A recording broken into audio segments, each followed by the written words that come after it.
APT28 ushbu ro'yxatimizda ham mavjud bo'lib, davlatlarga oid maxfiy ma'lumotlarni o'g'irlash bilan tanilgan APT28, ya'ni Fancy Bear nomi bilan ham tanilgan. Bu guruh Rossiyada tashkil etilgan deb taxmin qilinadi. Dunyodagi eng kuchli va eng xavfli kiberjosuslik guruhlaridan biri hisoblanadi. Ular asosan davlat tashkilotlari, harbiy tizimlar, jurnalistlar, saylov tizimlari va xalqaro tashkilotlarni nishonga olish bilan mashg'ul.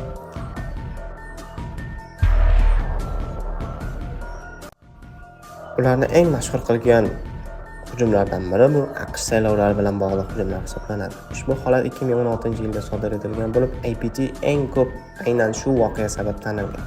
Ular siyosatchilar emallarini buzgan, maxfiy hujjatlarni internetga tarqatgan, phishing hujumlari orqali akkauntlarga kirgan. Bu voqea butun ommaviy axborot vositalarida katta shov-shuv bo'lgan.